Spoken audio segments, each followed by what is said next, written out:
Bonjour Sandra. Quelle différence faites-vous entre une chute de hauteur et de plein pied?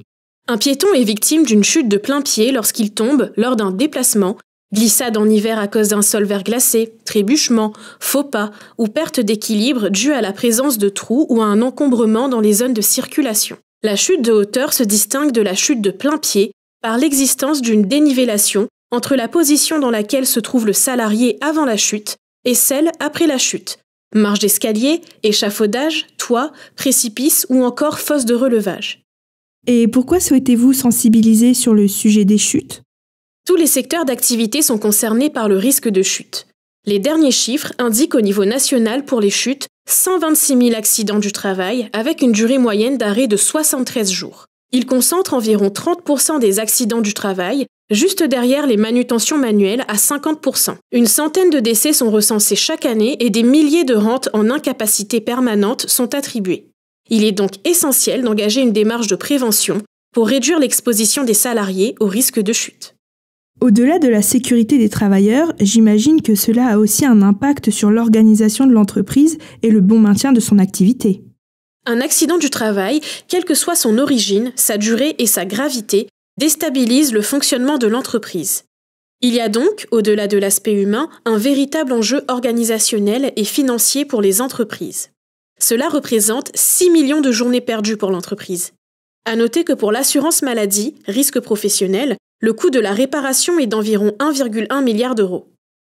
Vous l'avez dit, les chutes sont l'une des causes majeures des accidents au travail. Je suppose qu'on peut agir pour les prévenir. Quel est votre rôle? Effectivement, elles ne sont pas une fatalité. La mise en place d'actions de prévention, à la fois sur le plan technique et organisationnel, doivent permettre aux entreprises d'en réduire la survenance.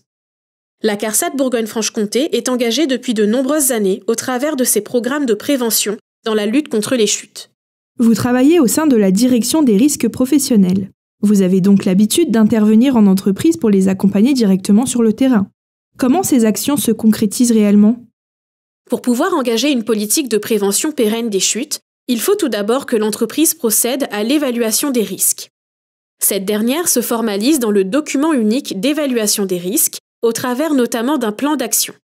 La CARSAT, quant à elle, dispose d'outils de conseil et de contrôle, voire d'aide financière, pour accompagner les entreprises dans leur démarche. Sur le plan professionnel, nous avons vu que les chutes peuvent réellement impacter les entreprises, mais il existe des solutions pour faire diminuer ces risques.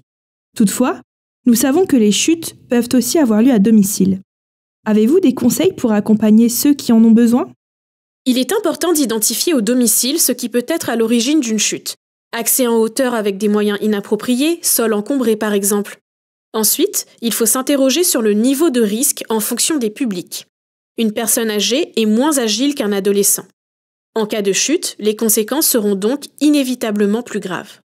Pour les personnes âgées, des précautions particulières doivent donc être prises. Éviter les accès en hauteur et supprimer les tapis de sol par exemple. À noter que pour ce public fragilisé, des aides existent pour financer des travaux d'amélioration du logement et réduire le risque de chute, comme l'aménagement des salles de bain par exemple. Merci Sandra pour ces informations.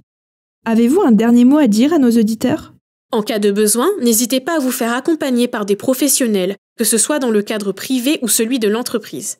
Et chers auditeurs, pour en savoir plus sur les chutes et sur les actions à mettre en œuvre, rendez-vous sur le site internet www.carsat-bfc.fr.